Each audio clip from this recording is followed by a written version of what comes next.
Hi guys ഇന്ന് നമുക്കൊരു bottle art ചെയ്താലോ. അപ്പോൾ ആദ്യം തന്നെ ഒരു ബോട്ടിൽ എടുക്കുക. അതിന് ശേഷം അതിന്മേലുള്ള സ്റ്റിക്കേഴ്സും കാര്യങ്ങളൊക്കെ ഒന്ന് റിമൂവ് ആക്കി കൊടുക്കുക. പിന്നെ ആ ബോട്ടിൽ ഫുൾ കവർ ആവുന്ന രീതിയിൽ ബ്ലാക്ക് പെയിൻറ്റ് വെച്ചിട്ടൊന്ന് ഫുൾ കവർ ചെയ്ത് പെയിൻറ്റ് അടിച്ച് കൊടുക്കുക.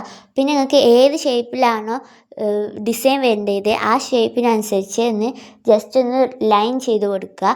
നിങ്ങൾക്ക് ഹെഡ് ഷേപ്പ് ആണോ അല്ലെങ്കിൽ സ്ക്വയർ, റെക്റ്റാങ്കിളോ സർക്കിൾ എന്താ വേണ്ടത് വെച്ചാൽ ഒന്ന് ജസ്റ്റ് സ്കെച്ച് ചെയ്ത് കൊടുക്കുക. പിന്നെ നിങ്ങൾക്ക് ഇഷ്ടമുള്ള ഒരു ലൈറ്റ് കളർ വെച്ചുകൊണ്ട് ആ ഷേപ്പിന് ചുറ്റും ഒന്ന് ഫ്ലവേഴ്സും ലീവ്സും കാര്യങ്ങളൊക്കെ ഒന്ന് വരച്ച് കൊടുക്കുക.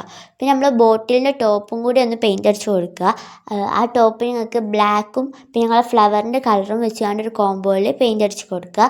പിന്നെ അതിന് എന്തെങ്കിലും ടോപ്പിങ്സ് അയച്ച് വെക്കണം എന്നുണ്ടെങ്കിൽ അതൊന്ന് വെച്ചെടുക്കുക. ഞാൻ അവിടെ ഒരു കുഞ്ഞ് പ്ലാസ്റ്റിക്കിൻ്റെ ഒരു ടെഡി ബിയർ പോലത്തെ സാധനമാണ് വെച്ച് കൊടുക്കേണ്ടത്. നിങ്ങൾക്ക് വേണമെങ്കിൽ മിനി പേപ്പർ സ്റ്റാറോ അങ്ങനെ എന്തെങ്കിലുമൊക്കെ വേണമെങ്കിൽ, അല്ലെങ്കിൽ സ്റ്റോൺസും കാര്യങ്ങളൊക്കെ ഒന്ന് വെച്ച് കൊടുക്കുക. അപ്പോൾ ഇത്രേ ഉള്ളൂ നമ്മളെ വർക്ക്. ഇത് നമുക്ക് ഡെക്കോറായിട്ട് വെക്കുക. ഇനി ഗിഫ്റ്റ് കൊടുക്കണമെങ്കിൽ അതും കൊടുക്കുക. ഇത് തുറന്നിട്ട് അതിൽ നമുക്ക് നമ്മളെ ഗിഫ്റ്റും ഇപ്പോൾ ബർത്ത്ഡേ കാർഡോ അങ്ങനത്തെ എന്തെങ്കിലുമൊക്കെ വെച്ചുകൊണ്ട് നമുക്കിത് അടച്ചിട്ട് നമ്മളെ ഫ്രണ്ട്സിനും കസിൻസിനൊക്കെ കൊടുക്കുക. അപ്പോൾ ഇത് എങ്ങനെയുണ്ടെന്നൊക്കെ അഭിപ്രായങ്ങളൊക്കെ നിങ്ങൾ കമൻറ്റ് ബോക്സിൽ അറിയിക്കുക. ഇത് ഇഷ്ടപ്പെട്ടാൽ എന്തായാലും നിങ്ങൾ ലൈക്ക് ചെയ്യാൻ മറക്കരുത്. അപ്പോൾ ഓക്കെ, ബൈ. അടുത്ത വീഡിയോയിൽ കാണാം.